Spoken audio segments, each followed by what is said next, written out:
Tonight, the number of misdemeanor marijuana prosecutions in Texas dropping dramatically. Micro hospitals are popping up all across the city. We'll explain why some health experts say they're necessary. And meteorologist Katie Blake will be here in a few minutes to tell us if there is any mountain cedar relief in the forecast. Thanks for joining us for KSAT News at 9, streaming from here in the KSAT 12 newsroom. I'm Myra Arthur. Marijuana prosecutions in Texas have dropped by more than half since state lawmakers legalized hemp. That's according to an analysis by the Texas Tribune. The first 5 months of 2019 saw an average of more than 5,600 misdemeanor marijuana possession cases a month. But since June, that number has been dropping significantly. And then in November, less than 2,000 new cases were filed.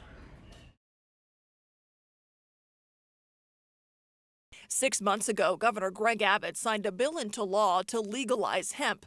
The bill narrowed the state's definition of marijuana. Now cannabis that contains less than 0.3% of THC is categorized as hemp.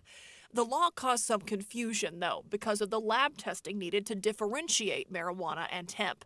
By July, Bexar County DA Joe Gonzalez and other district attorneys across the state announced they would no longer accept low-level marijuana cases unless the cannabis had been lab tested to prove THC concentration.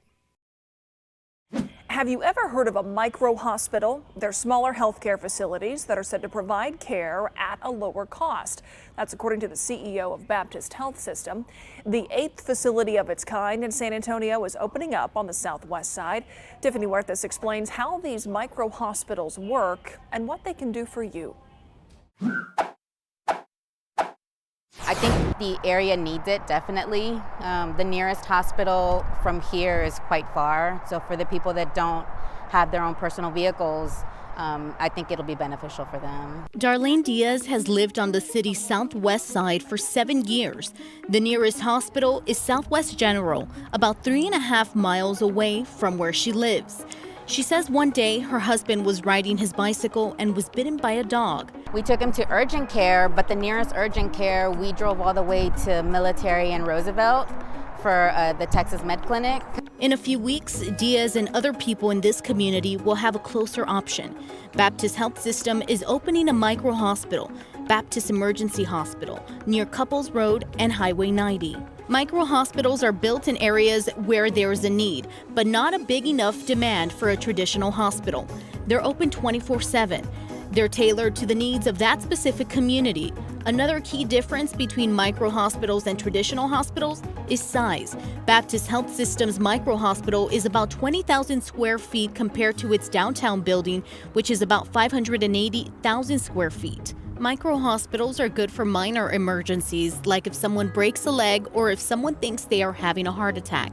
Some can also perform certain surgeries or treat certain conditions like heart disease, offering more services than a freestanding emergency room. CEO Matthew Stone says these smaller hospitals help reduce wait times. It's going to have 6 what we call fast track rooms for minor emergency conditions. It'll also have 8 full ER bays, taking care of patients with more intense issues and things like that. Plus, it has 8 inpatient beds available. Stone says micro hospitals are cheaper than full-service hospitals because they're not as large and they aren't set up to treat everything. A micro hospital will have certain specialties on call. At ours, we'll have internal medicine. We'll also have cardiology available for both the ED and inpatient. You generally won't have any specialties on call at a freestanding ED. Another reason, they're cheaper. Micro hospitals are a network with insurance plans. Most freestanding emergency rooms are not. Freestanding EDs are not allowed to see Medicare, Medicaid, or TRICARE patients. And if they do and care for a patient there, the patient is going to have the entire responsibility for those bills. Stone says one of their goals is to have people drive less than 10 minutes to go to their hospitals. We have one in Westover Hills, and we have one on Zamora Street. And this one is kind of right in between, and we think it'll help to decompress them a little bit because wait times are a big thing. And we want to make sure that people don't have to wait a long time to be seen. For Darlene Diaz, she hopes this new facility brings a positive change to her neighborhood. We'll see. I think it's going to be a good thing. All 8 of the micro-hospitals are in a joint venture with the company Emerus. Now, Emerus is the nation's first and largest operator of micro-hospitals with 28 facilities nationwide and more than 25 under development. Now, the total investment on this property totals to about $20 million. The micro-hospital will be open by the end of the month. Myra? Thank you, Tiffany. 2 siblings missing, and police believe that their mother knows more than she's letting on. A local man accused of killing his pregnant ex on Christmas Day has now died. And an attack in Austin stretches from a coffee shop to a burrito restaurant. Here's tonight's 9 at 9. Police in Idaho searching for 2 siblings they say were last seen in September. Police tried to conduct a welfare check on Tylee Ryan and Joshua Vallow in November. They believe their mother and her husband lied. Lori Vallow and Chad Daybell told officers the 7-year-old boy was staying with a friend out of state, and the 17-year-old girl died a year ago. A day later, the couple left the state.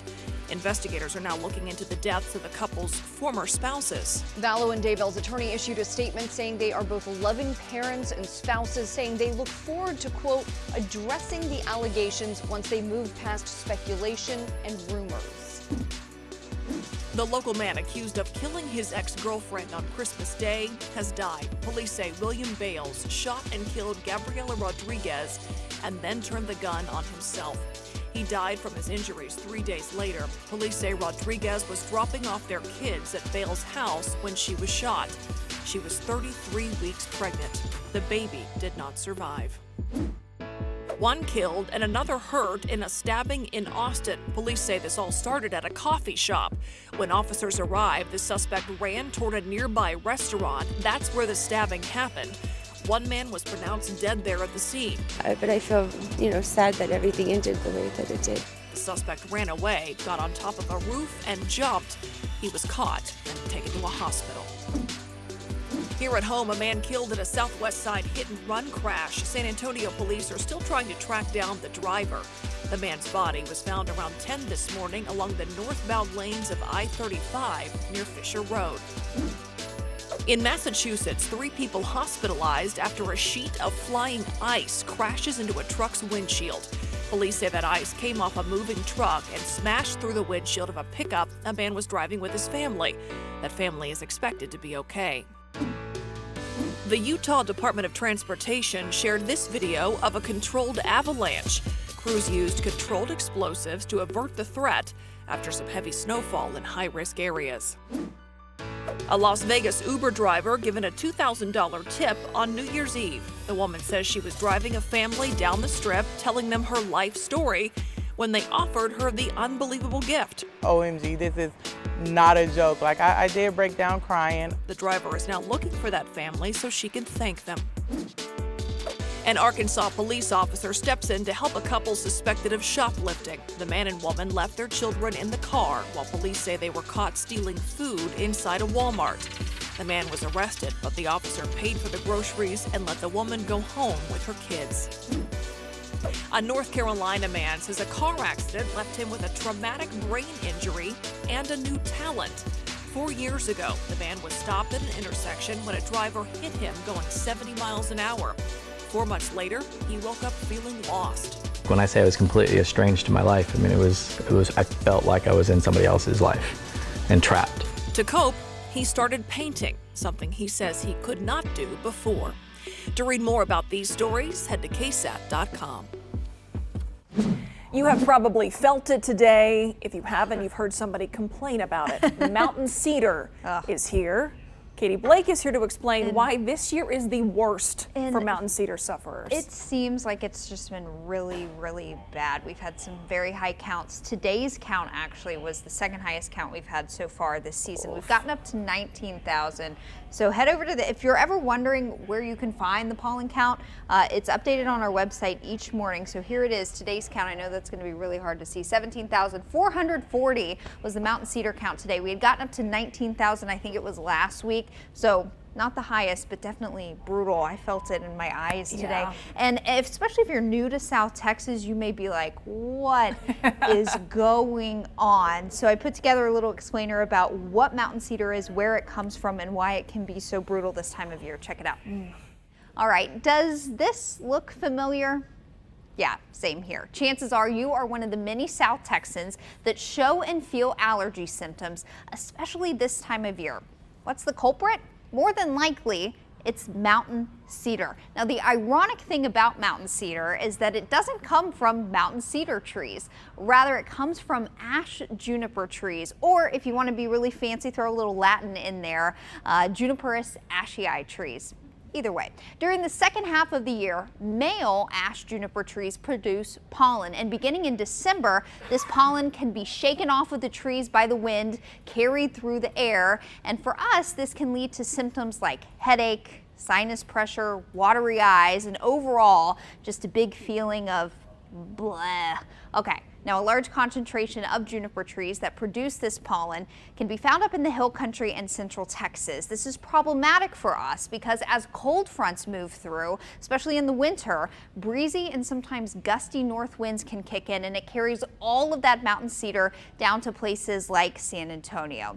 Worst time of the year for mountain cedar is roughly December through February, so don't forget that your KSAT weather team posts the pollen count first thing in the morning, even on the weekends. You can find it online at KSAT.com and on the KSAT weather app so that you can be prepared for whatever mountain cedar throws your way.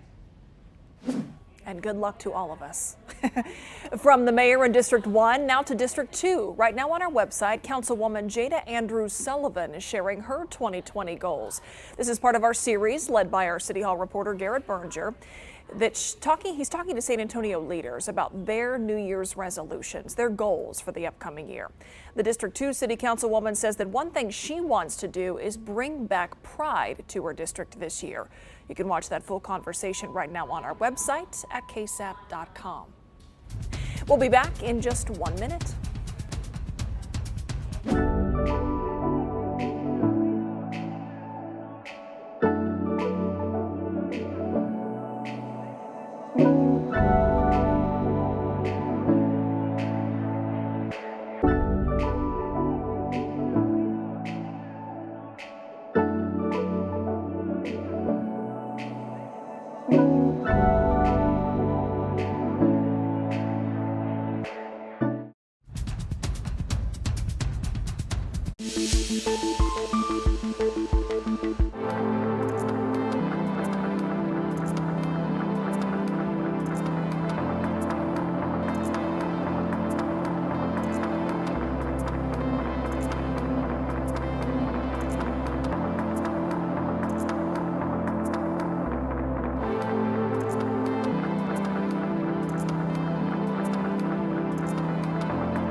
Here at home, Bexar County District Attorney Joe Gonzalez is taking a look back at his first year in office and says there have been both accomplishments and disappointments. Gonzalez says his main objective when he took office was criminal justice reform. That's one reason he considers one of his major accomplishments to be the implementation of the Cite and Release program. That program allows SAPD officers and BCSO deputies to ticket people for low-level, non-violent offenses instead of arresting them. We've had close to 1,000 people avoid being arrested and being instead referred to the reentry center for the small amount of drug cases like marijuana. That number is actually 1,166 people to be exact. Gonzalez says one of his disappointments and challenges continues to be funding for his department. To see more of our conversation with the DA about his first year in office, you can go to KSAT.com and click on this story. Now to one of the biggest stories of today. Iran is now vowing revenge for a U.S. attack that killed one of its most revered leaders. Iranian General Qasem Soleimani was killed yesterday during an airstrike. President Donald Trump says Soleimani was killed to stop a war, not start one.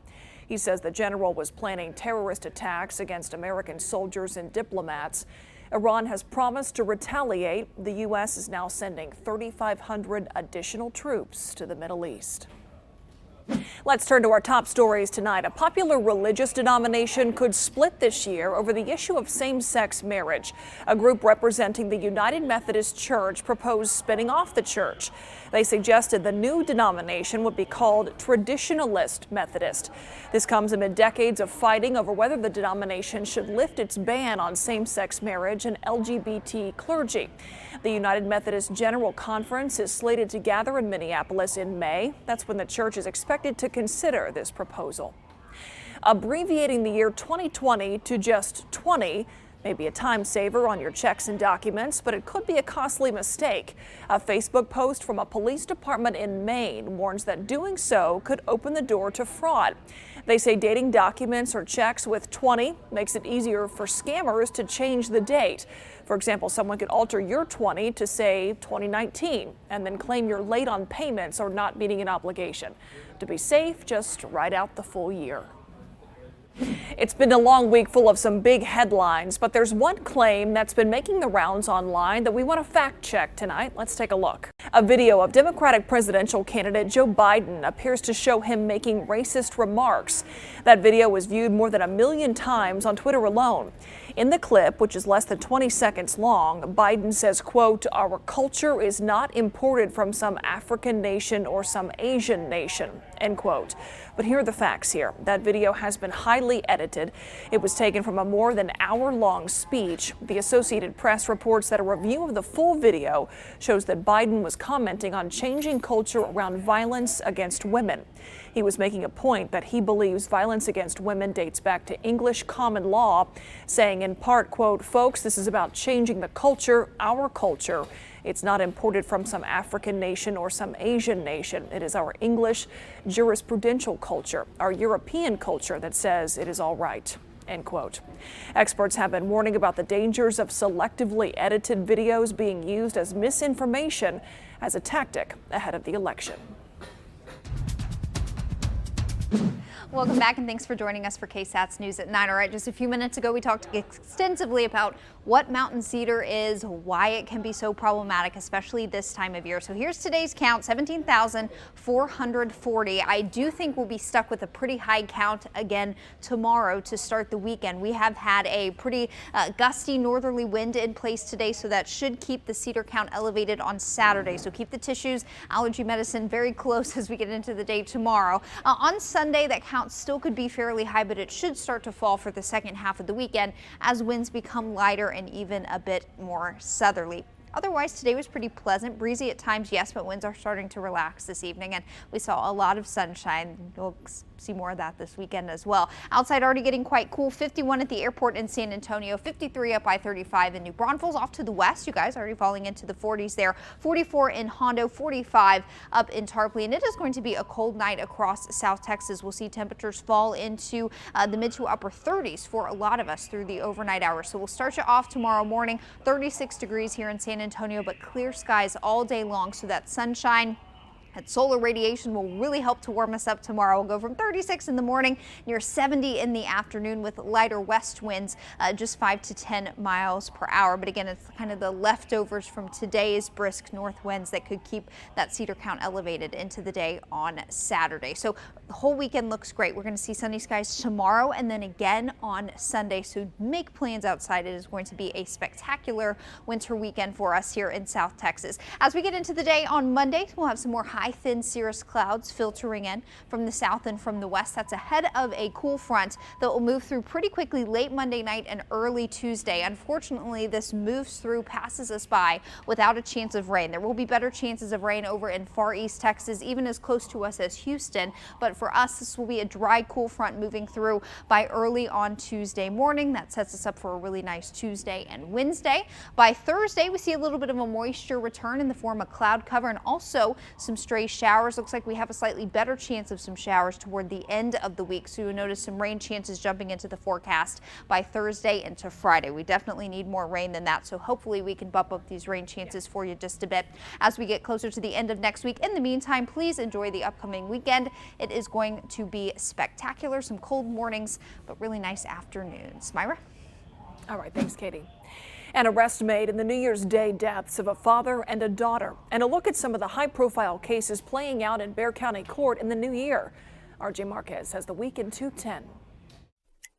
A former Madison student shot to death while home for Christmas break. San Antonio police found 19-year-old Aiden Hoffman with a gunshot wound early Monday morning on the northeast side. Hoffman was in a car that crashed into a barrier near a Whataburger. He was taken to the hospital but died a short time later. A crowd gathered Tuesday night for a vigil to remember Hoffman, who was a beloved former Madison student and a star athlete.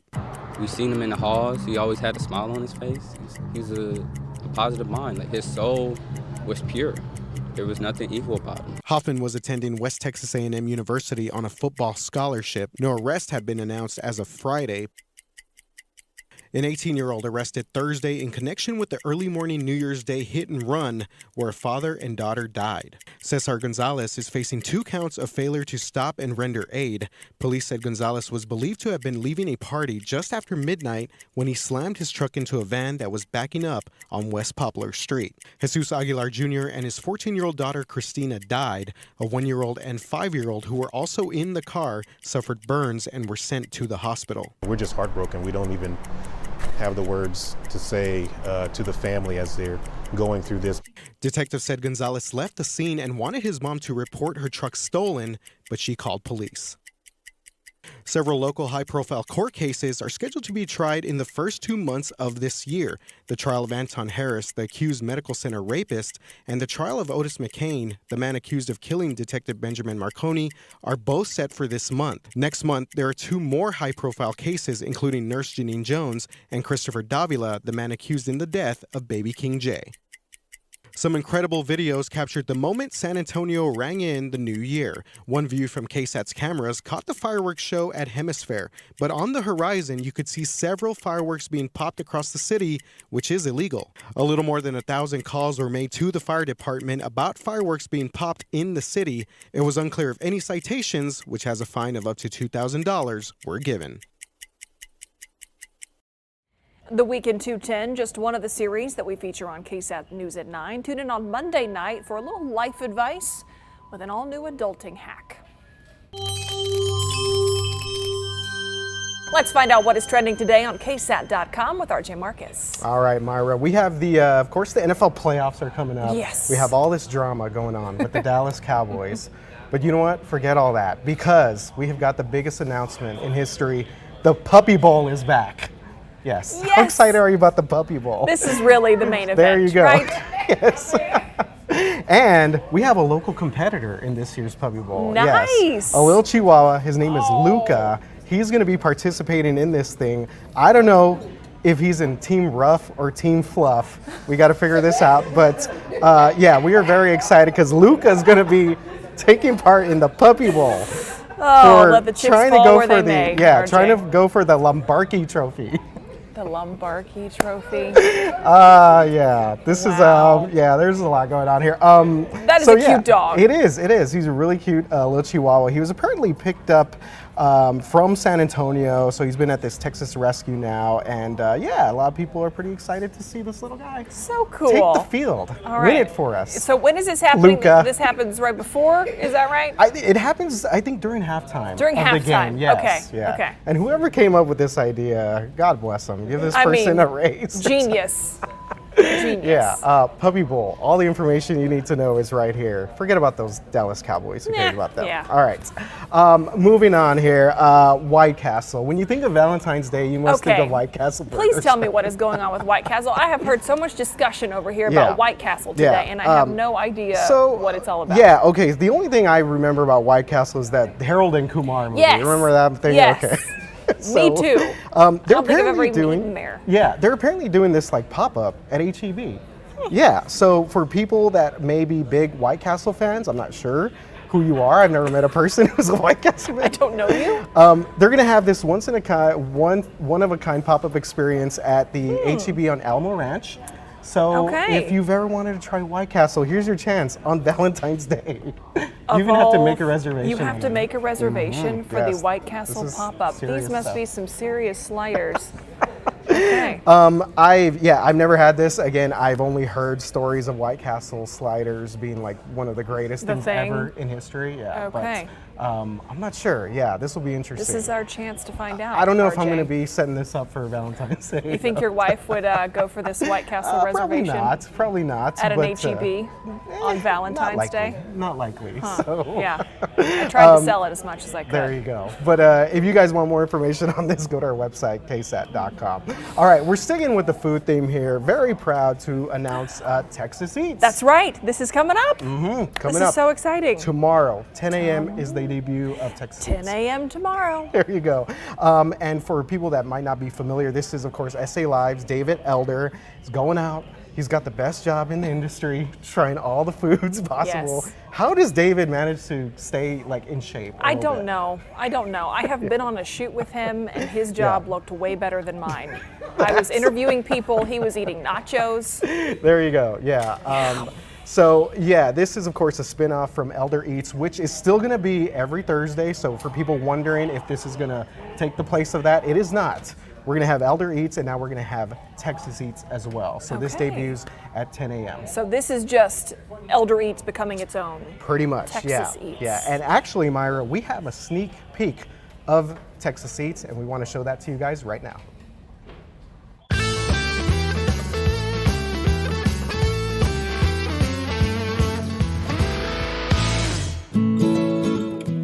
Texas Eats is my love letter to Texas cuisine.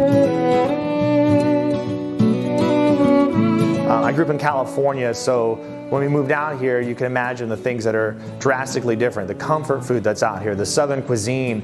It's the diverse blend of food that you can find out here that really makes it special.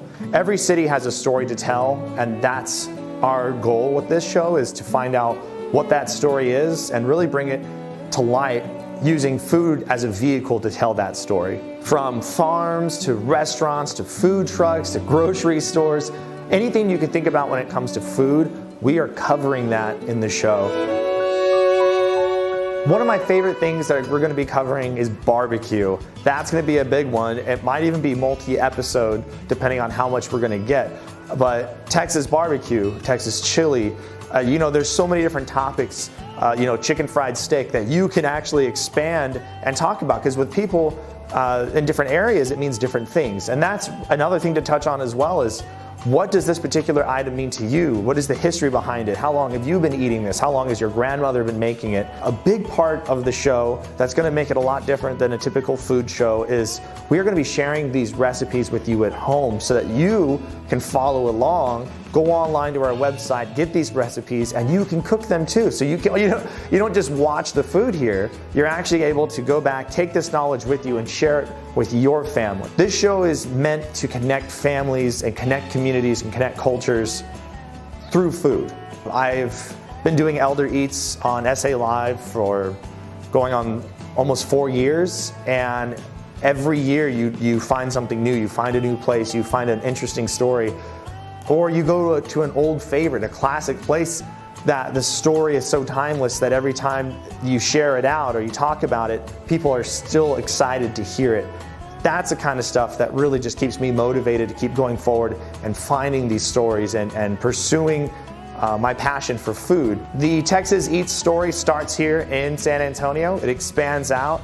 We go to New Braunfels. We're going to go to Castroville. We hope you join us every Saturday at 10 o'clock right here on KSAT 12, KSAT.com, or the KSAT TV streaming app to watch the show. It's going to be one heck of a ride, and I know that it's just going to keep getting crazier and more fun every weekend that we keep doing it. So join us every Saturday, 10 o'clock right here on KSAT 12, and you better come hungry.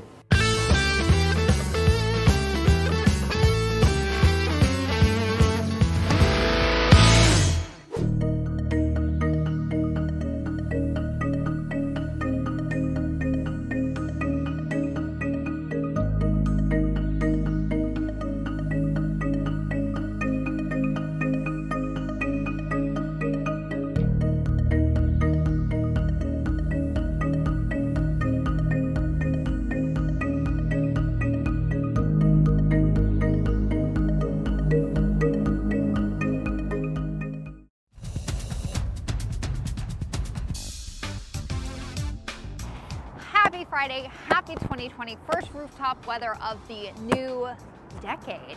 That's something fancy. It's a beautiful day today, breezy. It's going to be really nice this weekend too. Sunny skies, warm in the afternoon, low humidity, really comfortable. The only issue is the invisible death spores that creep into your nostrils and your eyes and your brain, known as mountain cedar. You want to keep the tissues handy. I think the count could be even higher on Saturday, so plan on more allergy issues for the start of the weekend. Hopefully the count will fall a bit by Sunday, but cedar, it is what it is. Parkour with tissues because mountain cedar. Achoo! Here's hoping that you've made it 3 days with your New Year's resolution. We'll see you next week.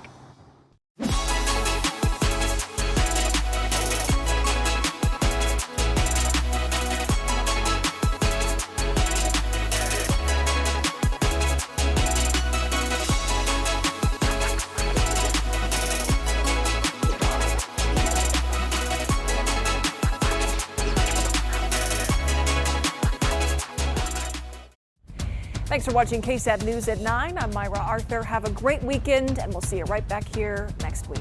Good night.